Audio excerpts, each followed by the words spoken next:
हाय, आपके साथ मैं हूँ Surabhi Sharma. India TV YouTube channel subscribe करिए, बेल आइकन दबाएं। नमस्कार, मैं हूं सौरभ शर्मा और कुरुक्षेत्र में आप सबका बहुत स्वागत है। अब से करीब 2.5 घंटे के बाद विपक्ष की दो महाशक्तियों के बीच बैठक होने वाली है। व्हाइट हाउस में ओवल ऑफिस में प्रधानमंत्री मोदी से अमेरिका के राष्ट्रपति जो बाइडेन मिलेंगे। इन दोनों की पहली बार आमने सामने मुलाकात होगी। राष्ट्रपति बनने के बाद जो बाइडेन 3 बार मोदी से फोन पर बात कर चुके हैं। इस मुलाकात से पाकिस्तान की सांसें अब क्यों फूली हुई हैं? क्योंकि मिलना तो दूर, जो बाइडेन ने इन 6 महीनों में इमरान खान को आज तक एक फोन कॉल तक नहीं किया। अफगानिस्तान के हालात, तालिबान के साथ पाकिस्तान के संबंध, ये जग जाहिर हैं और हो सकता है कि मोदी और बाइडेन अपनी बैठक के दौरान कोई बड़ा फैसला भी ले ले पाकिस्तान पर। तो यह तो तय है कि पाकिस्तान और आतंकवाद का मुद्दा उठेगा ही, क्योंकि इसकी एक झलक प्रधानमंत्री मोदी और अमेरिका की उपराष्ट्रपति कमला हैरिस के बीच कल हुई बैठक में दिख चुकी है। कमला हैरिस ने खुद ही यानी सुओ मोटो पाकिस्तान का जिक्र किया और कहा कि पाकिस्तान में आतंकी संगठन सक्रिय हैं। इस समय आतंकियों के साथ पाकिस्तान के रिश्तों की निगरानी करना बहुत जरूरी है और यह तय करना जरूरी है कि यह दहशतगर्द तंजीमें अमेरिका और भारत को नुकसान ना पहुंचाएं। इसीलिए आज जब मोदी और बाइडेन मिलेंगे तो इसका जिक्र भी जरूर होगा। आज भारत के विदेश सचिव ने भी कमला हैरिस के साथ उठे पाकिस्तान के मुद्दे पर बड़ा बयान दिया। उन्होंने साफ साफ कहा कि पाकिस्तान सिर्फ भारत ही नहीं बल्कि अमेरिका की सुरक्षा के लिए भी सबसे बड़ा खतरा है।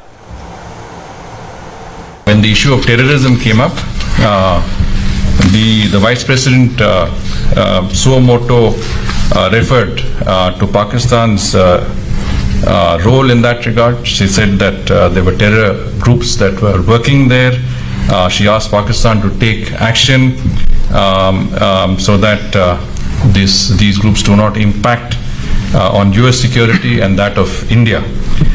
She agreed with the Prime Minister's briefing on the fact of cross-border terrorism and the fact that India had been a victim of terrorism for several decades now, and all the need to rein in and closely monitor Pakistan's support for such terrorist groups.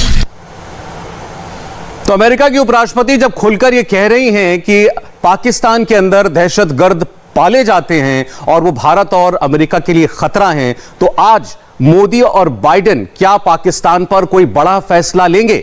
इसी पर आज कुरुक्षेत्र में होगी बड़ी बहस। यहां हिंदुस्तान से, पाकिस्तान से और पाकिस्तानी नागरिक जो खुद पाकिस्तान से त्रस्त हैं, उन सब के बीच 6:20 पर प्रधानमंत्री मोदी और राष्ट्रपति जो बाइडेन के बीच होने वाली बैठक पर आज दुनिया भर की निगाहें टिकी हैं। और ऐसा क्यों है, यह हम आपको बता देते हैं। सबसे पहले पाकिस्तान में इमरान खान सरकार मोदी और बाइडेन की मीटिंग पर निगाहें गड़ाकर बैठा है। क्रॉस बॉर्डर टेररिज्म को लेकर प्रधानमंत्री और जो बाइडेन के बीच क्या बड़ी बात होती है, क्योंकि इसका इशारा खुद उपराष्ट्रपति कमला हैरिस दे चुकी हैं, इसलिए पाकिस्तान घबराया हुआ है। आतंकी गुटों पर कार्रवाई ना करने वाला पाकिस्तान आज निशाने पर है। अमेरिका की उपराष्ट्रपति ने बात खुलकर कही थी। दूसरे नंबर पर तालिबान है। तालिबान के टॉप कमांडर्स और लीडर्स भी आज की मोदी और बाइडेन की मीटिंग पर नजर रखे होंगे। तालिबान की सरकार बनने के बाद मोदी और बाइडेन की मीटिंग यह अब तक की सबसे बड़ी बैठक होने जा रही है, जहां तक हमारे इस रीजन का सवाल है। तालिबान की सरकार को अभी तमाम बड़े देशों ने मान्यता नहीं दी है, इसीलिए तालिबान के टॉप लीडर्स भी ये देखेंगे कि इस बैठक में क्या होता है। और तीसरे नंबर पर आता है चीन। चीन को अगर कोई टक्कर दे सकता है तो वो है भारत। भारत और अमेरिका मिलकर चीन को झुकाने की ताकत रखते हैं। क्वाड की बैठक में भी साउथ चाइना सी का मुद्दा जरूर उठेगा, इंडो पैसिफिक रीजन का मुद्दा उठेगा, क्योंकि क्वाड में शामिल देश सबसे ज्यादा चीन से ही परेशान है। अगर अमेरिका और भारत चीन की घेराबंदी पर उतर आए तो शी जिनपिंग के लिए बड़ी आफत पैदा हो सकती है। इन्हीं तमाम मुद्दों पर आज का कुरुक्षेत्र होगा। खास तौर पर पाकिस्तान, अफगानिस्तान, तालिबान को लेकर इस बैठक में क्या कोई बड़े फैसले भी हो सकते हैं, कोई बड़ी बातें निकल करके सामने आ सकती हैं। और आपको ठीक बता दें, 8:30 बजे यह बैठक शुरू होगी और लगातार इंडिया टीवी पर आप ये कवरेज देखेंगे। और 6:20 पर इस मुद्दे पर आज का कुरुक्षेत्र जरूर देखिए। तो लगभग 2 घंटे के बाद जब व्हाइट हाउस में प्रधानमंत्री मोदी और जो बाइडेन की मुलाकात होगी तो क्या बात होगी? क्या उसमें पाकिस्तान, अफगानिस्तान, तालिबान, इन पर भी चर्चा होगी और कोई बड़े फैसले लिए जा सकते हैं? पाकिस्तान से भी मेहमान हमारे साथ जुड़ेंगे, यहां भारत से भी और स्विट्जरलैंड से भी कुछ ऐसे लोग होंगे जो पाकिस्तान से त्रस्त हैं। इन सब के साथ आज का कुरुक्षेत्र एक छोटे से ब्रेक के बाद। तो आइए शुरुआत करते हैं आज के कुरुक्षेत्र की। सारे मेहमान जुड़ गए हमारे साथ हैं सुधांशु त्रिवेदी जी, भारतीय जनता पार्टी के प्रवक्ता भी हैं, राज्यसभा सांसद भी हैं। सुधांशु जी स्वागत है आपका। सुरेश गोयल जी हमारे साथ एक बड़े सीनियर फॉर्मर डिप्लोमेट आज जुड़ रहे हैं। गोयल साहब स्क्रीन पर दिख नहीं रहे हमें अभी, लेकिन ज्वाइन कर चुके हैं हमें। और उनके अलावा हमारे साथ हामिद खान अल मशरकी साहब हैं, पाकिस्तान के सीनियर जर्नलिस्ट हैं। स्वागत है सर आपका भी। और फखर यूसुफजई साहब हमारे साथ हैं, पाकिस्तानी कॉम्युनिस्ट हैं। फखर साहब आपका स्वागत है इंडिया टीवी पर। पहली बार शायद आपसे मुलाकात हो रही है, बात हो रही है, अच्छा लगा। अब हम गोयल साहब को भी देख पा रहे हैं। गोयल साहब आपका बहुत स्वागत इंडिया टीवी पर।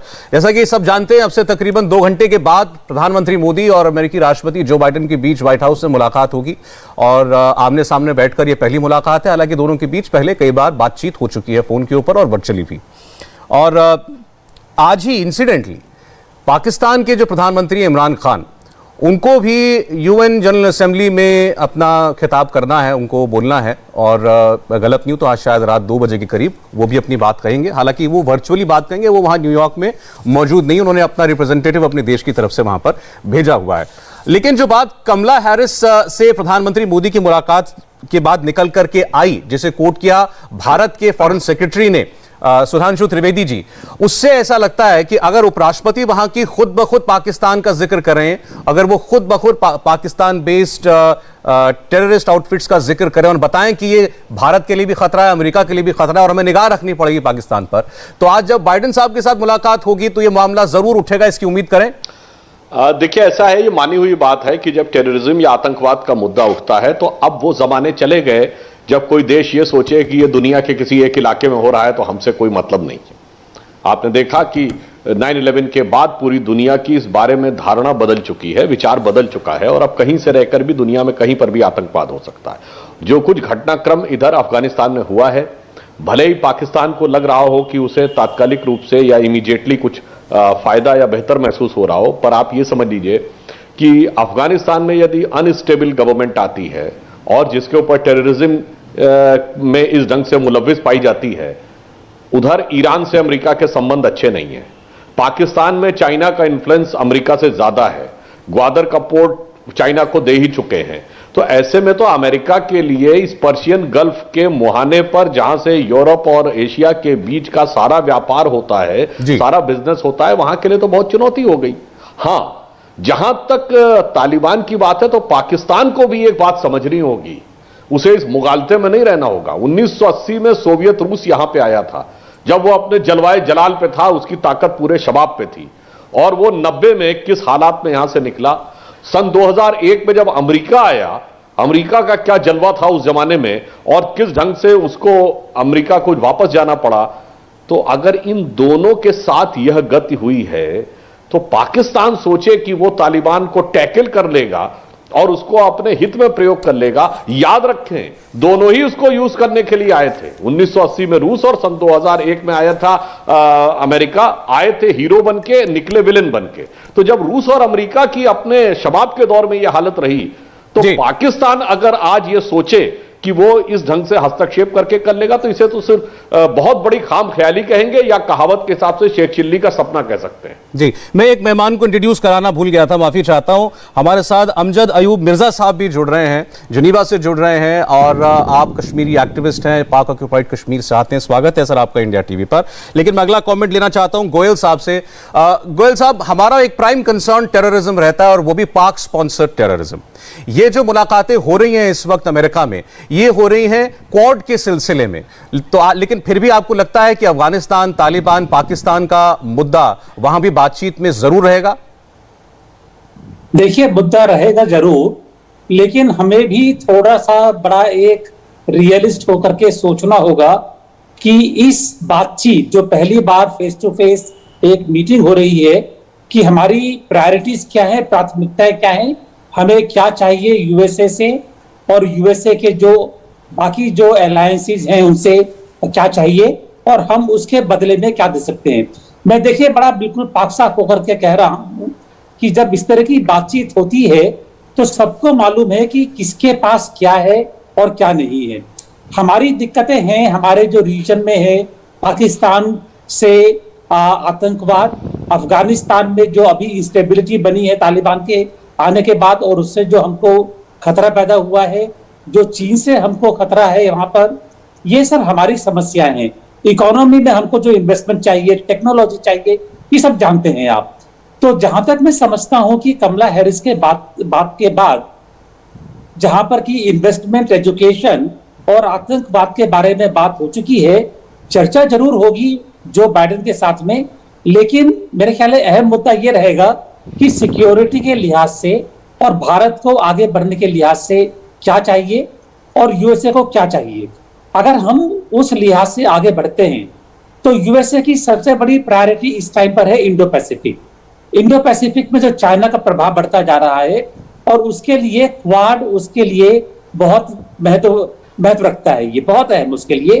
क्वाड हो या ओकस बनाया है सिक्योरिटी के लिए, एक चीन की घेराबंदी करने के लिए, क्योंकि चीन एक ऐसा मुल्क है जो कि अमेरिका को टकराव दे रहा है, अमेरिका को नंबर 1 नुमेरो उनो की जगह से हटाना चाहता है जी। तो ये जो है उसमें उसको साथ चाहिए इंडिया का। और नरेंद्र मोदी साहब प्राइम मिनिस्टर ऐसे हैं, और मुझसे पहले सुधांशु जी काफी अच्छी तरह ये बात समझा चुके हैं कि इस टाइम पर हमारे हाथ में जो पत्ते हैं खेलने के लिए, अगर हम उसका ठीक से इस्तेमाल करें तो मुझको लगता है कि आगे हमारे लिए काफी फायदे का सौदा हो सकता है। जी ठीक है, मैं अब चर्चा में लाना चाहता हूं जरा हामिद खान साहब को। हामिद साहब, आपने हमारे दोनों भारतीय मेहमानों की बातचीत सुन ली है। देखिए, हमारे लिए तो मुद्दा सबसे बड़ा यही है कि किस तरीके से आपके यहां से हमारे यहां जो दहशतगर्द आते हैं, आपको बुरा लगे, हो सकता है आप इसको नहीं मानते, लेकिन उस पर लगाम लगनी चाहिए। कमला हैरिस ने जो बातें कही हैं उनको कोट किया है भारत के विदेश सचिव ने, और बड़ी क्लियर कट उन्होंने बात की और खुद पाकिस्तान का जिक्र किया। यह भी बताया गया बातचीत में, खुद उन्होंने कहा कि पाकिस्तान में आतंकी तंजीमें हैं और उन पर लगाम लगाने की जरूरत है। मैं जानना चाहता हूं आज की मीटिंग के सिलसिले में पाकिस्तान में क्या बातें हो रही हैं। Thank you very much Saurabh. मुझे आपके प्रोग्राम में सबसे बड़ी अच्छी बात ये लगती है कि you give equal chance to everybody. Thank you. अच्छा, मैं ये कहूंगा कि आपने कमला हैरिस का जो रिस्पांस है या कमेंट्स है उनको तो आपने बड़ी चर्चा दे दी है। ठीक है, वो मैं इंडियन एक काउंटर उनसे मिल रही हैं, उन्होंने इंडियन नैरेटिव के हिसाब से इंडिया को खुश करने के लिए बात की, क्योंकि अब जो है वो भारत जो है वो अमेरिका के पूरी वाज़े तौर पर उसके ब्लॉक में चला गया है। पाकिस्तान 20 साल अमेरिका के साथ यूज होता रहा और पाकिस्तान को तो कुछ हासिल नहीं हुआ। उसके साथ साथ आप ये भी मेंशन करें कि एंटनी ब्लिंकन ने उसी वक्त आधे घंटे बाद पाकिस्तान के हक में जो स्टेटमेंट दिया है, पाकिस्तान के जो कोऑपरेशन को एप्रिशिएट किया है अफगानिस्तान के अंदर, उसको भी आप साथ साथ चर्चा दें, उसको भी साथ साथ हाईलाइट करें। एक चीज मैं और कहूंगा, क्वाड की शक्ल में जो इंडिया फिर एक बार बड़ी बुरी तरह से यूज होने जा रहा है अमेरिका और ऑस्ट्रेलिया के हाथों, मैं समझता हूं कि इंडिया की इसमें बड़ी नुकसान होगा फ्यूचर में। इंडियन जो इंटेलेक्चुअल्स हैं उनको ये समझना पड़ेगा कि इंडिया और चाइना साथ साथ जुड़े हुए हैं। कल को जब हालात खराब होते हैं, हम ये कोल्ड वॉर की तरफ जा रहे हैं, we are going towards the second cold war, जिसमें होगा ये कि सबसे ज्यादा नुकसान इंडिया का होगा। चाइना के साथ इस तरह की महाजराई करके, इस तरह का झगड़ा करके अमेरिका तो चला जाएगा। अमेरिका के आपको इंडिया से हमदर्दी हो रही है या आप इंडिया को डरा रहे हैं? चुनौती नहीं, ये चुनौती है, मेरी जो एक्सपीरियंस है। चेतावनी सॉरी, हाँ जी सॉरी, मेरी हिंदी थोड़ी ठीक है, बिल्कुल ठीक कह रहे। अच्छा, एक चीज तो ये होगी, ये it's a warning, it's a चेतावनी। ठीक है। दूसरी चीज मैं ये कहूंगा, आप ये बात समझ लें कि आपके प्रधानमंत्री वहां गए हैं तो वहां पर खालिस्तान के हक में जलसे भी हो रहे हैं। हाँ। वहां कश्मीरी इंडियन ऑक्युपाइड कश्मीर से कश्मीरी प्रोटेस्ट भी कर रहे हैं। वहां पर आसाम में जो कल हुआ है, जो लाश की बेहुरमती हुई है, जो फोटोग्राफर और जर्नलिस्ट ने किया है, उसकी बातें भी हो रही हैं। हामिद साहब, मैं आप बैलेंस लोग, अब ना बहुत सारे मुद्दे इकट्ठे हो जाएंगे, वो जो आप जिनकी बात कर रहे हैं। मैं भी 2 दफे प्राइम मिनिस्टर के विजिट पर गया हूं, और वो जिनका आप जिक्र कर रहे हैं, मैंने उनको देखा, वो 2-4 लोग आते हैं भोंपू लेकर के एक जगह खड़े होकर के चिल्लाते हैं, उनके तरफ कोई देखता भी नहीं मुड़ करके। मैंने देखा है उनको, मैंने उनको देखा। अच्छा, आपने नहीं देखा कि अफगानिस्तान के लोग कितनी बड़ी तादाद में प्रोटेस्ट कर रहे हैं इस वक्त अमेरिका के अंदर? वो आपने नहीं देखा। अब मैं ये चाहता हूं कि सारा पॉइंट ऑफ व्यू आए। एक चीज ठीक है, मैं तो आपने जो पहली बात की वो लिख के लाया था कि शाह महमूद कुरैशी और एंटनी ब्लिंकन की मुलाकात हुई। सही बात है, एंटनी ब्लिंकन ने कहा हम सराहना करते हैं कि पाकिस्तान ने हमारे लोगों को वहां से निकलने में मदद की। अब उनकी गर्दन फंसी हुई थी वहां पर, वो कह रहे हैं कि आपने हमारे लोगों को निकलने दिया, बड़ा आपका बड़ी अच्छी बात है आपकी। लेकिन उसके बाद हामिद साहब, उसके बाद की बात आप नहीं बता रहे, वो मैं बताऊंगा। उसके बाद शाह महमूद कुरैशी प्रेस से क्या बोले? शाह महमूद कुरैशी ने कहा कि मुझे उम्मीद थी, मुझे लगा था कि अफगानिस्तान के अलावा और भी बातें होंगी, लेकिन खैर कोई बात नहीं, अभी तो अफगानिस्तान ही है। आप चाहते थे कि वो आपसे ट्रेड पे बात करें, इकोनॉमी पे बात करें, बायलैटरल रिलेशंस के और आयामों पर बात करें, उन्होंने सिर्फ आपसे अफगानिस्तान पर बात करी। आप ठीक कह रहे हैं सौरभ, पाकिस्तान अमेरिकन रिलेशन इस वक्त वाकई ही एक बड़ी थिन रेड लाइन से गुजर रहे हैं। Everybody knows it. इसकी वजह से पाकिस्तान, क्योंकि पाकिस्तान चाइना का अलाई है, पाकिस्तान चाइना को बहुत सारी चीजों में सपोर्ट कर रहा है। इवन क्वाड में भी आप देखिएगा कि पाकिस्तान चाइना के साथ खड़ा हो जाएगा। तो अमेरिका के लिए ये रिलेशन जो है ये अब बम्पी राइड बनता जा रहा है। मैं एग्री करता हूं आपसे। एक आखिरी चीज मैं कहना चाहूंगा, एक छोटी सी चीज, सॉरी, आपने ये जो पाकिस्तान और पीओके से जो आपने मेहमान लिए हैं, मेरी रिक्वेस्ट है थोड़ी वेटिंग कर लिया करें, क्योंकि कभी ये गिलगित और बल्तिस्तान से बन के किसी चैनल पे चले जाते हैं, किसी चैनल पे ये किसी और रीजनल बन के चले जाते हैं। थोड़ी सी वेटिंग कर लिया करें। मेरी ये रिक्वेस्ट है। आप एक्चुअली हमारे यहाँ पर टर्मिनोलॉजी अलग है ना, हम इसे कहते हैं पाकिस्तान ऑक्यूपाइड कश्मीर एंड गिलगित बाल्तिस्तान, तो वो पूरे उस रीजन को रिप्रेजेंट कर रहे हैं हमारे यहाँ पर। चले अब मैं बाकी मेहमानों के पास जाने से पहले आपने जो बातें की एक बार सुधांशु जी से उसका जवाब देना चाहता हूं। उनको बड़ा भारत को वो चेतावनी दे रहे हैं कि आप फंस जाएंगे अमेरिका के ग्रुप में, अमेरिका के तरफ इतना झुकाव मत रखिए। देखिए, मैं सिर्फ एक बात कहना चाहूंगा जो हामिद साहब ने कही। एक बार एक पाकिस्तान के ही एक इंटेलेक्चुअल ने मुझे अमेरिका में एक बात कही थी। मैंने उनसे कहा कि आजादी के इतने साल हो गए और पार्टीशन हुआ, अब पाकिस्तान के इंटेलेक्चुअल्स को क्या लगता है, क्या खोया क्या पाया आजादी के बाद? तो जानते हैं उन्होंने क्या बोला कि हम आजाद हुए ही कब? मैंने कहा मतलब? तो उन्होंने कहा मतलब यह है कि सन 47 से पहले लंदन की हुकूमत जो तय करती थी हमारा मुस्तकबिल वो होता था, उसके बाद वॉशिंगटन की हुकूमत जो तय करती थी हमारा मुस्तकबिल वो होता था, आज बीजिंग तय करता है हमारा मुस्तकबिल वो होता है। तो जो हामिद साहब ने कहा यूज होना, तो यूज होना दुर्भाग्य से पाकिस्तान की फितरत भी रही, पाकिस्तान का मुस्तकबिल भी रहा, तो वो अपना अनुभव जरूर बताने का प्रयास कर रहे होंगे। जहां तक भारत की बात है तो हमने कितना यूज हुए और हमने कितना यूज किया, इसका एग्जाम्पल ही देखिए। कल 5 सीईओ मिले प्रधानमंत्री नरेंद्र मोदी जी से, जिसमें एडोब सिस्टम के सीईओ शांतनु नारायण वो भारतीय हैं और जनरल एटॉमिक्स के सीईओ विवेक लाल इंडियन हैं। हमारे यहां पेप्सी की सीईओ इंदिरा नुई इंडियन है, माइक्रोसॉफ्ट के सीईओ सत्या नडेला इंडियन है, गूगल के सीईओ सुंदर पिचाई इंडियन है, बड़ी बड़ी कंपनियों के चीफ हैं। हम पूरे अदब से पूछते हैं, 47 से पहले तो हम और आप एक थे, खून तो एक ही था, पर आज क्या है? आप क्या पूछा जाए चीफ कौन है? आपके लश्कर तैयबा का चीफ है, जैश ए मोहम्मद का चीफ है, आपके यहां अलकायदा का चीफ बरामद होता है। तो ये अंतर है कि कौन किसको यूज करके कहां तक पहुंचा और कौन किसके द्वारा यूज होकर कहां तक पहुंचा। तो जो आपने बात कही, आपकी बात में लास्ट में एक और बात कहता हूं, आपने बड़ी अच्छी बात कही। आज हमारा मुकाबला चाइना से है, जो क्वाड की बात आपके भी मुंह से निकल गई, और चाइना आपके लिए हमसाया है, आपका सरपरस्त है, आप उसके आगे कदमबोसी कर रहे हैं। और चाइना की जो स्थिति है, आज ही आपने पढ़ा हो, चाइना की सबसे बड़ी रियल एस्टेट कंपनी एवरग्रांडे जो है, उसका जिस ढंग से डाउनफॉल हुआ है, दुनिया के 2 बड़े लोग एलन मास्क और जेफ बेजोस ने $145 बिलियन लूज किया है, क्योंकि यह माना जा रहा है कि चाइना के लिए लीमन ब्रदर्स जैसा है। ठीक है, इससे पहले आप जैक मा के जो इश्यूज थे, जो दुनिया का सबसे बड़ा इशू $28 बिलियन का लास्ट ईयर आ रहा था, उसका हद से देख चुके हैं। तो चाइना में भी अंदर क्या है बाहर क्या है, कम्युनिस्ट कंट्रीज में यही प्रॉब्लम रहती है, जब सब कुछ फूट जाता है उसके बाद ही बाहर समझ में आता है कि क्या हुआ है। मैं जरा बाकी के बारे में बहुत ज्यादा मुतमईन रहना मैं उचित नहीं मानता। मैं जरा बाकी दोनों मेहमानों का भी एक रिएक्शन ले लूं। मैं अब जाना चाहता हूं फकर साहब के पास। फकर साहब, एक होलिस्टिक व्यू आपसे मैं चाहता हूं। हालांकि एक हिंदुस्तानी और पाकिस्तानी जब बात करते हैं तो थोड़ी बहुत तो मिर्ची लगाने वाली बातें हो जाती है, लेकिन फिर भी ये मुझे बताइएगा कि आपके रिप्रेजेंटेटिव वहां पहुंचे हुए हैं, इमरान खान भी आज बोलेंगे, प्रधानमंत्री मोदी की राष्ट्रपति बाइडेन की मुलाकात होने जा रही, सो कैसे देख रहे हैं आप? सबसे पहले तो मैं ये आज भी मैं एक टीवी चैनल पे ये बात कर रहा था कि हमारा एक तो प्राइम मिनिस्टर वहां पे नहीं गए, जो उसने बिल्कुल गलत किया, उसको जाना चाहिए था वहां पे फिजिकली। लेकिन उसकी वजूहात हैं कि वो क्यों नहीं गए। और दूसरी तरफ मोदी जी वहां पे मौजूद है। मैं कहता हूं बड़ा एक सक्सेसफुल विजिट है उस आदमी का, प्राइम मिनिस्टर ऑफ इंडिया का, कि जो बाइडेन से उसकी मीटिंग होनी है, कमला हैरिस से उसकी हो गई है, और ये सारी चीजें चल रही है जो बहुत अच्छा है फॉर इंडिया।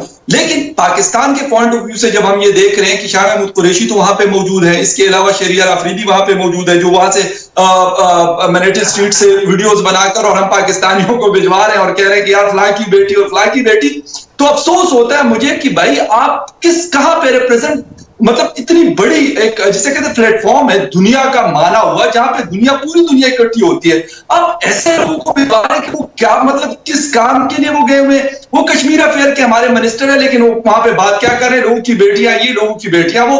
अफसोस के साथ prime minister of Pakistan Imran Khan साहब वर्चुअल खिताब यहां से कर रहे हैं। भाई वैसे तो आप हर जगह पहुंच जाते हैं, तो मतलब अमेरिका जाने में आपको क्या है। लेकिन शायद मुझे लगता है कि उनको एक खौफ और एक डर ये था कि एक तरफ मोदी जी की मुलाकात हो रही है जो बाइडेन साहब के साथ, और दूसरी तरफ वो इनको शायद कॉल नहीं करते। मेरा जाती ख्याल यह है कि शायद इस वजह से, इस डर की वजह से, और उसने कहा कि शायद इससे मजीद हमारी सुबकी होगी उस फोरम के ऊपर, वो नहीं गए। लेकिन जनरल असेंबली में खिताब के लिए आपको जाना चाहिए, जो बाइडेन आपसे मिलते हैं नहीं मिलते या जो भी है वो एक अलग कहानी है। उन्होंने तो अब तक फोन तक पे बात नहीं करी है, उन्होंने तो फोन पे भी बात नहीं करी। बिल्कुल एग्जैक्टली सौरभ, बिल्कुल मैं एग्री कर रहा हूं। और उसके ऊपर मतलब सीएनएन ने पिछले हफ्ते जब इंटरव्यू किया था खान साहब का, तो वहां पे भी उन्होंने ये बात की।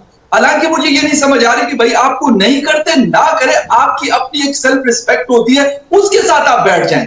ठीक है, अफगानिस्तान में आपने 20 साल उनको मदद की, चले उस वक्त आपकी हुकूमत नहीं थी, हमारे एक डिक्टेटर की हुकूमत थी, उसके बाद फिर हमारी पॉलिटिकल गवर्नमेंट्स आई, उन लोगों ने हेल्प की। अभी लास्ट में आपने जाके उनकी हर तरह की मदद की, जो उनको चाहिए था। उनकी फौज को इस्लामाबाद एयरपोर्ट पे लाके बैठा दिया, होटल्स खाली करवा दिए इस्लामाबाद में। लेकिन उनको जब अपना मकसद पूरा हो जाता है, उसके बाद अमेरिका किसी का नहीं होता। मैं मतलब एक बात हामिद साहब से एग्री करता हूं कि वो न हिंदुस्तान का है, न चाइना का है, न हमारा है, और न चाइना पाकिस्तान का है। बल्कि इस वक्त उनका कंसर्न चाइना है और इंडिया का कंसर्न जो है वो अफगानिस्तान और पाकिस्तान है। तो ये अलग अलग इशू, इसलिए अमेरिका जो है वो अपनी बात करेगा और अपनी स्टेक्स देखेगा कि उन्होंने करना क्या इस वजह। चलिए मैं अमजद साहब के पास जाना चाहता हूं।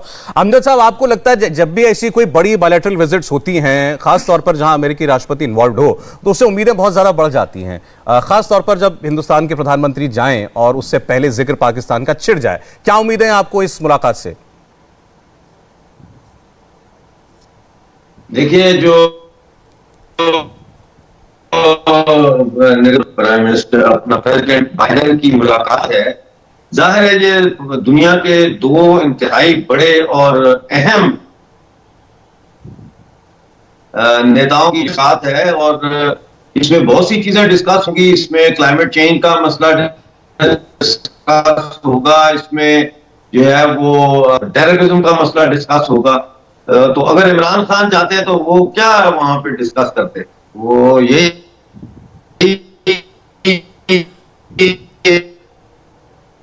डिस्कस करते कि जी हमने तालिबान को इंस्टॉल किया, खुदा का वास्ता अब आप लोग जो है इनको एक्सेप्ट कर लें। और है कि एक ऐसा मुल्क जो सेकेंड वर्ल्ड वॉर में पूरी एलाइड फोर्सेस को अमजद साहब, आपकी आवाज बहुत साफ नहीं आ रही है, बड़ी कट कट करके आपकी बात आ रही है, तो वो समझ में नहीं आती पूरी बात आपकी। इसको थोड़ा सा ठीक करने की कोशिश करते हैं, दोबारा रिकनेक्ट करते हैं आपसे, क्योंकि आपकी बातचीत समझ में नहीं आ पा रही है। हाँ, लेकिन आपने भी जो कहा कि इमरान खान जाते तो वो अभी अफगानिस्तान की बात करते, वो तो पाकिस्तान में बैठे बैठे भी आजकल अफगानिस्तान की बात कर रहे हैं, दुनिया को डरा रहे हैं कि इंगेज कीजिए अफगानिस्तान से, तालिबान से, अकेला मत छोड़ दीजिएगा, नहीं तो यहाँ पे आतंकवादी आ जाएंगे। क्यों हामिद साहब? बिल्कुल, देखिए सौरभ, मैं ये कहूंगा कि जो प्राइम मिनिस्टर इमरान खान बात कर रहे हैं, आप उसकी रियलिटी को समझें कि क्या ऐसे नहीं होगा। अगर आप अफगानिस्तान में हकीकत में पीस चाहते हैं तो आपको अफगान अवाम को सपोर्ट करना पड़ेगा, उनको एड देनी पड़ेगी, दोबारा से स्टेबिलिटी लानी पड़ेगी अफगानिस्तान के अंदर। और मैं ये कहूंगा कि देखें, हम जो मर्जी बात कर लें, इस वक्त देयर इज रियलिटी के तालिबान जो हैं वो they are in power, they are managing the country, तो let's give them a chance. मैं ये कहता हूं कि दुनिया सारी को इस बात पर मुत्तफिक होना पड़ेगा कि एक चांस दिया जाए तालिबान को, और अगर वो स्टेबिलिटी ले आते हैं तो ये अफगानिस्तान नहीं बल्कि पूरे रीजन के लिए एक बहुत बड़ा पीसफुल जेस्चर हो जाएगा। पूरे रीजन में पीसफुल अफगानिस्तान जो है वो बहुत इंपॉर्टेंट है। मैं एक और बात कहूंगा कि यूएनजीए के में जो प्राइम मिनिस्टर इमरान खान के खिताब के हवाले से बात हो रही है, आप एक बार ध्यान में रखें कि प्राइम मिनिस्टर का खिताब लास्ट ईयर दुनिया में सबसे ज्यादा व्यूज रखने वाला खिताब था। उससे पहले जब उन्होंने तकरीर की तो दुनिया में सबसे ज्यादा जो वॉच हुआ ऑन सोशल मीडिया और सबसे ज्यादा वो प्रेसिडेंट ऑफ अमेरिका से ज्यादा देखा गया था प्राइम मिनिस्टर इमरान खान की स्पीच। मेरे कहने का मकसद ये है कि अगर वो मुद्दों पे बात करेंगे, उस पर ना अगर वो इसीलिए मैं आपको बताऊं, उस पर मीम बड़े अच्छे बन जाते हैं, इसलिए लोग देखते हैं ज्यादा। चले मीम तो मोदी साहब पे भी बन जाते हैं, वो उनकी जो अब तालिबान जैसी शक्ल हो गई है तो उस पे भी बड़े मीम्स बन जाते हैं। चलिए एक सेकंड, मेरे ख्याल से आप वो उनका कनेक्शन ठीक हो गया है, वो कुछ कह रहे हैं बीच में अमजद साहब, शायद आपकी बात पर रिस्पॉन्ड कर रहे हैं। जी अमजद जी। ठीक है। और भाई इमरान खान की जो वीडियो है यूएन जनरल असेंबली के खिताब की, वो तो लोग इसलिए देखते हैं कि वो एक कॉमेडी है, वो तो एक बदमाशों की तरह उसने वहां बात की। किसी मुल्क का जो प्रधानमंत्री या लीडर होता है वो यूएन जनरल असेंबली में जाके दुनिया में अमन की बात करता है। वो कहता है कि जी हम यहाँ दीवार से लगाया तो हम एटम बम मार देंगे और पूरा यूरोप भी उसमें उसकी जद में आ जाएगा। वो तो धमकियां दे रहा था। और एक ऐसे मुल्क का प्राइम मिनिस्टर जो ये दावा करता था कि मैं जब पावर में आऊंगा तो पाकिस्तान के पासपोर्ट की इज्जत होगी और पूरी दुनिया से लोग हमारे पास जॉब्स करने आएंगे। आज वहां पे जो है हालत यह है कि शहरियार जो मिनिस्टर है इनका, उसके कपड़े उतारे गए, न्यूयॉर्क एयरपोर्ट पर नंगा किया गया उसको, उसकी तलाशी ली गई, 2 घंटे इन्वेस्टिगेशन होती रही उसकी, वो क्योंकि उसका पूरा परिवार ड्रग स्मगलिंग में इन्वॉल्व है और उनके परिवार के लोग जेलों में रहे हैं वहां। तो ये कौन सी बात, कैसी बात करते हैं पाकिस्तान की ना। मैं जवाब दूंगा। नहीं जी, मिनट का जवाब मुझे। मैं एक सेकंड हामिद साहब, 1 मिनट, मुझे पता है बात चुभने वाली बात इन्होंने की है, आपको मैं मौका दूंगा। मैं एक बार जरा गोयल साहब के पास फिर जाना चाह रहा हूं, फिर आऊंगा। गोयल साहब, अब देखिए पाकिस्तान ने अपने रिप्रेजेंटेटिव को भेजा और ये कोई कमेटी इन्होंने बना रखी है कश्मीर पर, मुझे पता नहीं वहां क्या करती है कमेटी, लेकिन वो उसके चेयरमैन है और उनको भेजा है। तो कोई कश्मीर का ही मुद्दा उठाने के लिए भेजा होगा, पाकिस्तान से जो भी आता है वो कश्मीर की ही बात करता है। तो वो आज रात को बोलेंगे, आज ही हमारी मीटिंग होनी है मोदी साहब की, बाइडेन साहब की। इन टोटैलिटी इसका नतीजा क्या निकल सकता है? कमेटी की मीटिंग का नतीजा किस चीज के नतीजे की बात कर रहे हैं? हमारी भारत की और अमेरिका की जो बातचीत होने जा रही है उसका क्या नतीजा निकल सकता है? देखिए, ऐसा कि पहले तो मैं ये कहूंगा कि जो पहले बातचीत हो चुकी है उसके संदर्भ में कि इस समय भारत की और पाकिस्तान की जो ट्रेजेक्टरीज है बहुत अलग हैं। हमारी ट्रेजेक्टरी है इकोनॉमिक ग्रोथ की, पाकिस्तान की ट्रेजेक्टरी है कि अपने आप को किस तरह से अभी सेव किया जाए इकोनॉमिक बैंकरप्सी से। इकोनॉमिकली वो जितना नीचे जा चुके हैं, अभी काफी टाइम लगेगा उनको, और उनको जरूरत है कि जो आतंकवाद को जो साथ दे रहे हैं, अफगानिस्तान में तालिबान का साथ दे रहे हैं, उससे उनका कोई भला होने वाला नहीं है। लेकिन इकोनॉमिक ग्रोथ की अगर बात करें तो भारत उनके साथ में रहेगा, लेकिन वो उनका एजेंडा नहीं है। दूसरी चीज, तालिबान के बारे में ये कहना चाहूंगा कि तालिबान ने अभी तक कोई ऐसा काम नहीं किया दोबारा आने के बाद भी जिससे ये पता लगे कि वो बदल चुके हैं। जो उन्होंने औरतों को हंटर मारे हैं वो अभी भी जो सामने आ रहे हैं। अच्छा, अब इसको छोड़ करके मैं आपकी बात पर आता हूं। एक सेकंड सर, इसी पर एक सवाल और है मेरा भी। आपने जो बात छेड़ी, बहुत से लोगों को यह लग रहा है दुनिया में कि America has left Afghanistan for good. अब उसने अपना पीछा छुड़ा लिया है, वो मुड़कर यहां नहीं देखने वाला। पाकिस्तान के अंदर में एक दिन कमेंट्री देख रहा था, ये चल रही थी कि अब अमेरिका जो है भारत में अपने बेसेस बनाएगा और भारत से पाकिस्तान और अफगानिस्तान पर कुछ हद तक कंट्रोल करने की कोशिश करेगा। अगर हमें अमेरिका को इजाजत देनी होती बेसिस बनाने के लिए, हमें उसके लिए बहाना नहीं चाहिए था अफगानिस्तान का, हम वैसे भी कर सकते थे। तो वो बात तो खैर नहीं है। दूसरी चीज ये है कि अफगानिस्तान से अमेरिका के हटने के बाद में जहां तक मेरा विचार है वो ये है कि उसकी प्रायोरिटी में, जैसे पहले बोल चुका हूं, वो चाइना है। और चाइना का जो मेन जोर है अभी इंडो पैसिफिक में है। चाइना आ रहा है बेशक अफगानिस्तान में, लेकिन कुछ हद तक ये भी सुनने में आया है कि अमेरिका का ख्याल ये है कि जैसे रशिया वहां पे अफगानिस्तान में आके फंस गया था और उसको कितना नुकसान उठाना पड़ा था, उसी तरह Afghanistan will be the graveyard for China. तो ये भी एक उनकी कैलकुलेशन हो सकती है। तो बहरहाल ये ना समझे कि अफगानिस्तान से अमेरिका के हटने के बाद से अमेरिका बिल्कुल पूरी तरह पीछे हट गया है। वहां पे सऊदी अरेबिया, कतार में उसका बेस है, उसका वहां पर काफी ज्यादा विदेश नीति और स्ट्रेटेजिक प्रेजेंस है, तो पीछे नहीं हटा है। जहां तक मेरा ख्याल है एक ये टैक्टिकल मूव रही है और उसके बाद में क्या होता है वो देखने वाली बात। अच्छा सुधांशु जी, एक बात और, जब भी प्राइम मिनिस्टर की विजिट होती है भारत में, कोई भी प्रधानमंत्री रहा हो और वो जब भी अमेरिका गए हैं, हमें हर बार उम्मीद होती है कि अमेरिका इस बार जो है पाकिस्तान को के कान मरोड़ेगा और पाकिस्तान जो है अपना वो टेरर टैप बंद कर देगा। ये हम लोग हर बार उम्मीद करते हैं ऐसी, लेकिन ऐसा कभी कुछ हुआ नहीं। तो सवाल ये उठता है कि अमेरिका से ये उम्मीद करना कि वो पाकिस्तान पर कोई ऐसा इन्फ्लुएंस यूज करेगा जो हमारे हित में हो, क्या ये प्रैक्टिकल है? देखिए, जो मैंने बात कही, पहले तो अमेरिका के लिए खुद एक बहुत बड़ी चुनौती बन चुकी है। जो अमेरिका का वैश्विक प्रभुत्व है, जो एक ग्लोबल डोमिनेंस है, अफगानिस्तान ने उसको एक बहुत बड़ा झटका दिया है। जहां तक पाकिस्तान के ऊपर इन्फ्लुएंस की बात है, पाकिस्तान में प्रॉब्लम यह है कि वहां का पावर स्ट्रक्चर इस ढंग का है कि किस जगह पे कान मरोड़ा जाए। एक कान हो तो मरोड़ा जाए, यहां तो 4 अलग अलग प्रकार के कान हैं, यह भी समस्या होती है। आप अभी एग्जाम्पल देखिए, अभी हामिद साहब कह रहे थे ना कि तालिबान आ गया है, अगर हम अफगानिस्तान की आवाम को सपोर्ट नहीं करेंगे, तो जनाब ये जो तालिबान आया है ये कितने दिन एक रहेगा? एक कहावत होती हिंदी और उर्दू दोनों में, जुम्मे जुम्मे 4 दिन। जनाब ये तालिबान को पावर कैप्चर किए हुए 4 जुम्मे नहीं गुजरे थे, तब तक घमासान की खबरें आ गई कि जूतम पैजार भी हो गई, गोली भी चल गई और जाने क्या क्या हो गया, और आपके आईएसआई चीफ को जाके काबुल में बैठना पड़ा। अब यहीं पर सौरभ जी समझिए, अरे भाई फॉरेन मिनिस्टर नहीं जा रहा है अफगानिस्तान में, यह आईएसआई चीफ का क्या काम है? यह भी इस बात को दिखाता है कि पाकिस्तान का किस लेवल का इन्वॉल्वमेंट है।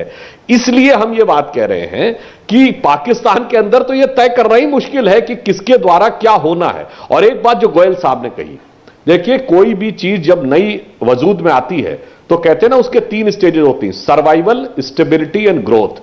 भारत ग्रोथ की ट्रेजेक्टरी पर है और पाकिस्तान अभी 75 साल के बाद भी सर्वाइवल और स्टेबिलिटी के बीच में ही जूझ रहा है, क्योंकि जैसा इमरान खान ने कहा था कि तालिबान तो हमारे भाई हैं जी। अरे ये बताइए, अभी आप भाईजान कह रहे थे, इधर तालिबान उधर आईएसआईएस खुरासान आ गया, अब किसको अपना भाईजान मानेंगे? बस मैं एक लाइन कहना चाहूंगा कि पाकिस्तान को यह ध्यान रखना होगा कि इस भाईचारा निभाने के चक्कर में ऐसा ना हो कि भाई उधर रह जाएं और चारा पाकिस्तान बन जाए। ठीक, मैं एक बार जरा फकर साहब को भी रिएक्शन ले लूं, फिर मैं अमित साहब आपके पास आता हूं, टाइम लेकर के आता हूं, बहुत सवाल हो गए आपके लिए। फकर साहब मुझे बताइए, पाकिस्तान में क्या ये सोच रखने वाले लोग भी हैं कि अफगानिस्तान के अंदर जो कुछ भी पाकिस्तान का रोल रहा है तालिबान को सपोर्ट करने का, अमेरिका ये मानता है, कितनी रिपोर्ट्स पब्लिश हो चुकी हैं कि पाकिस्तान ने उसे धोखा दिया, तालिबान से लड़ाई के नाम पर अमेरिका से पैसे भी लिए और तालिबान के लिए सेफ सेंचुरी बनाकर रखी पाकिस्तान के अंदर, और ये पाकिस्तान के खुद के भी इंटरेस्ट पे नहीं है। क्या ये मानने वाली कोई कम्युनिटी है पाकिस्तान में? बिल्कुल आपकी बात सही है, ये बात बहुत सारे लोग मानते भी हैं, बहुत सारे लोग ऐसे भी हैं कि वो कहते हैं कि नहीं ऐसा नहीं है, लेकिन कुछ ये इस खुशफहमी में, क्योंकि मैं भी 10 दिन मतलब रह के आया हूं अफगानिस्तान के मुख्तलिफ प्रोविंसेस में, ज्यादा मैंने कवर किया है काबुल को, और मुख्तलिफ जो कैबिनेट के लोग हैं उनसे भी मेरी मुलाकातें हुई। कुछ लोगों ने मतलब वो तो कहते हैं कि ठीक है, जिस तरह हक्कानी के जो ग्रुप के लोग हैं वो कहते हैं उनके पाकिस्तानियों के साथ ज्यादा इंटरेक्शन और ज्यादा क्लोज रिलेशनशिप है, लेकिन कुछ लोग ऐसे भी हैं कि जो नहीं कहते, मतलब नहीं पसंद करते, स्पेशली इन चीज को, जिस तरीके से आपने जिक्र किया कि यार चीफ गए थे वहां पर, तो उनको अच्छा नहीं लगा कि यार एक बंदा आके और हमारे मुल्क के अंदर इस तरह की चीजों को, कैबिनेट के अंदर इन्वॉल्वमेंट और ये सारी चीजें कर रहा है, तो ये नहीं चाहता।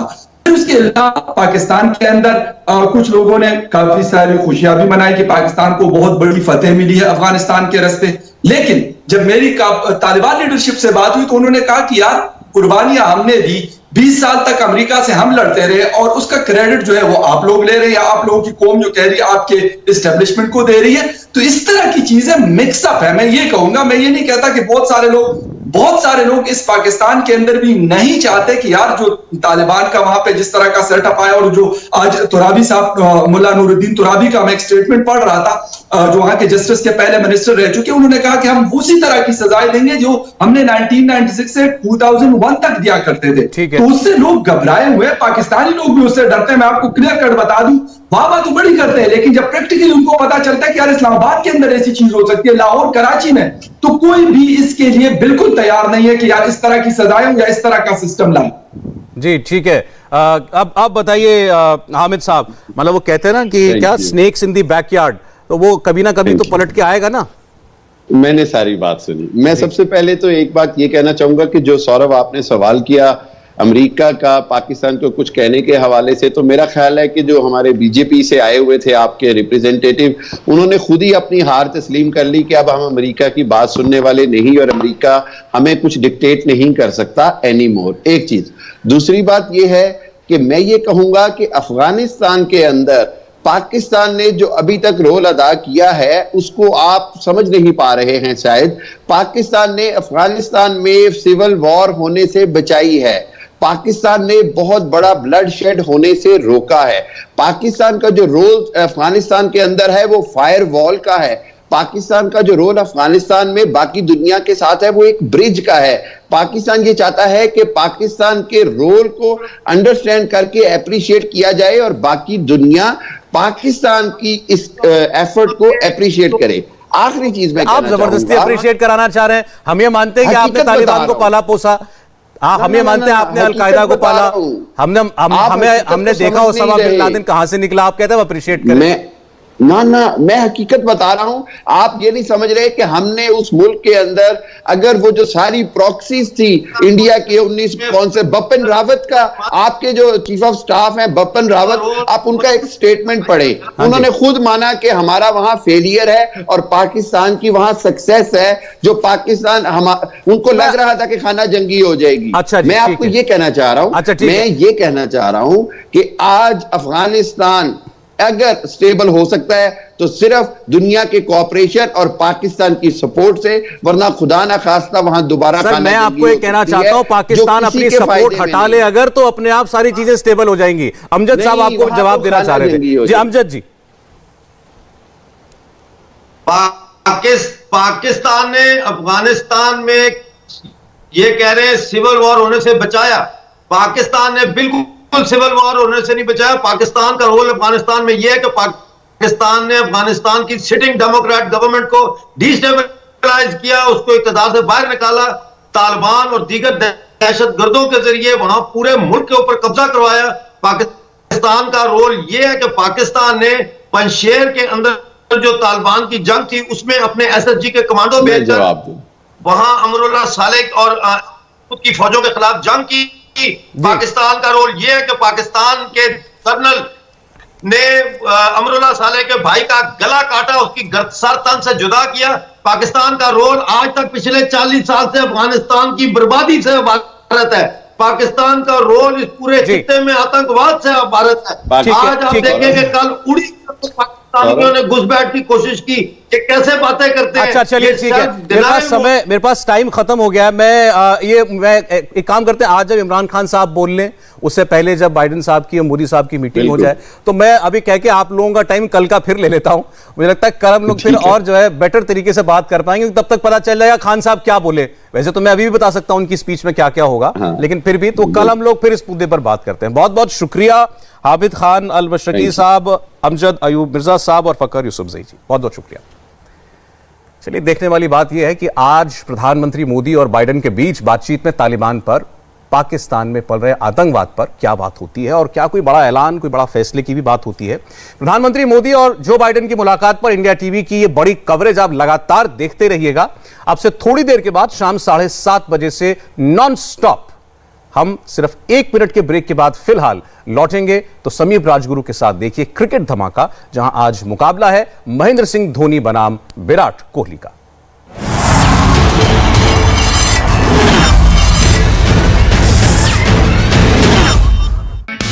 हाय, आई एम सुरभि शर्मा। खबरों से अपडेट रहने के लिए India TV YouTube channel subscribe करिए, साथ में बेल आइकन जरूर दबाएं। जुड़े रहें इंडिया टीवी के साथ।